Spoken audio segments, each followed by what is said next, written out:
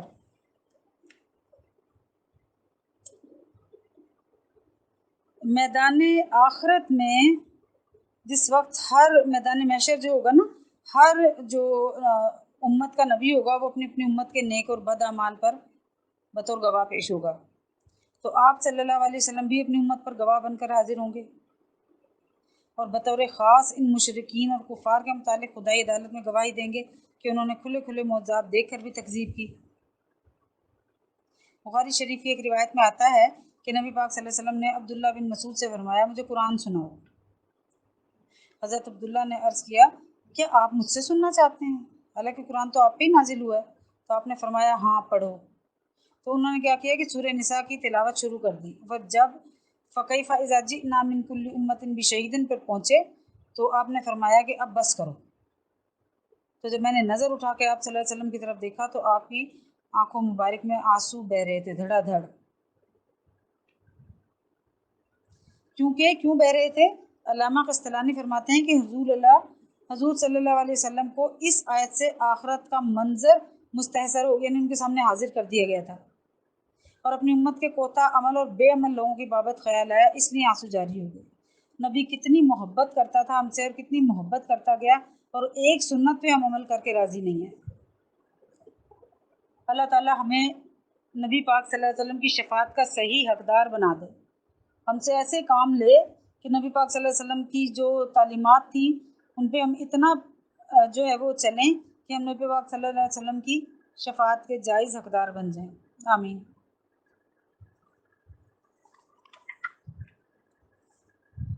پھر فرمایا یوم اذن یود الذین کفروا، اس دن کافر آرزو کریں گے، الذین کفروا وہ جو کافر ہوئے، وعصوا الرسول اور رسول کی نافرمانی کی تھی، لو تسوا بہم الارض کہ برابر ہو جائے کاش زمین، ولا یکتمون اللہ حدیثا اور نہ چھپا سکیں گے اللہ سے کوئی بات۔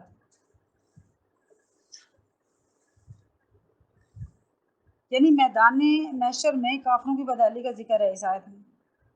کہ لوگ قیامت کے دن تمنا کریں گے کہ کاش ہم سے جو ہے نا ہم زمین کا پیوند بن گئے ہوتے، کاش زمین پھٹ جاتی، اس میں دھنس جاتے، مٹی ہو جاتے۔ ابھی کیوں وہ کہیں گے کہ اس وقت کی پوچھ گچھ اور عذاب اور جو اس کا سزا ہے نا وہ بہت بڑی ہے، اسے دیکھ کے ان کے دل میں بات آ رہا ہوگا، یہ حسرت آئے گی جب کفار دیکھیں گے نا میدان محشر میں کہ تمام جانور ایک دوسرے کے مظالم کا بدلہ لینے کے بعد مٹی بنا دیے گئے ہیں۔ ایک بکری نے دوسری بکری کو سینگ مارا ہے، چلو بھائی اس بکری کو بلاؤ، اور اس کو سینگ مار لیا اور بس مٹی۔ تو اس وقت ان کو حسرت ہوگی، تمنا کریں گے کہ کاش ہم بھی مٹی ہو جاتے۔ جیسے سورہ نبا میں بھی آپ پڑھیں گے نا وَيَقُولُ الْكَافِرُ يَا لَيْتَنِي كُنتُ تُرَابًا، کاش کہیں گے کافر کہ کاش ہم ہو جاتے مٹی۔ پھر اللہ تعالیٰ نے یہاں اس آیت کے آخر میں جو فرمایا وَلَا يَكْتُمُونَ اللَّهَ حَدِيثًا، یعنی کفار اپنے عقائد اور اعمال کے متعلق کچھ بھی اللہ تعالیٰ سے پوشیدہ نہیں رکھ سکیں گے۔ ویسے بھی ہمارے عقائد اور اعمال جو ہیں وہ پوشیدہ ہی ہوتے ہیں نا، اگرچہ یہ خاص بات کافروں کے متعلق ہے، لیکن ہم مسلمان بھی جس عقیدے میں ہیں، جو ہمارے اعمال ہیں وہ اس وقت دنیا کے لوگ تو نہیں جانتے نا، لیکن یہ پوشیدگی میں اس وقت نہیں رہیں گے۔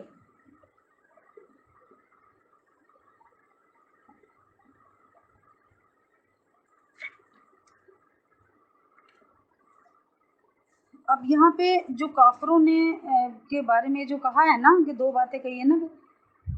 واللہ ربنا ما کنا مشرکین، پہلے تو وہ یہ کہیں گے کہ ہم نے شرک کیا ہی نہیں،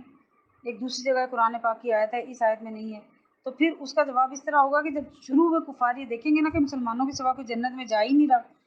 تو طے کر لیں گے کہ ہمیں اپنے شرک اور اعمال بد کا انکار کر دینا چاہیے، ہو سکتا ہے اس طرح ہم نجات پا جائیں۔ شروع میں وہ انکار کریں گے اپنی ان ساری باتوں کا، لیکن ان کے اعضاء خود ان کے خلاف گواہی دیں گے، اور چھپانے کا جو مقصد انہوں نے بنایا تھا وہ مقصد میں بالکل ناکام ہو جائیں گے، تو اس وقت پھر وہ سارا اقرار کر لیں گے۔ اسی لیے اللہ تعالیٰ نے اس آیت میں فرمایا وَلَا يَكْتُمُونَ اللَّهَ حَدِيثًا، وہ کچھ بھی نہیں چھپا سکیں گے اللہ سے، کوئی بات اللہ تعالیٰ سے چھپا نہیں سکیں گے۔ اللہ تعالیٰ مجھے اور آپ کو جو کچھ پڑھا اس قرآن پاک کا صحیح فہم عطا فرمائے اور عمل کی توفیق عطا فرمائے، آمین۔ وآخر دعوانا الحمد للہ رب العالمین۔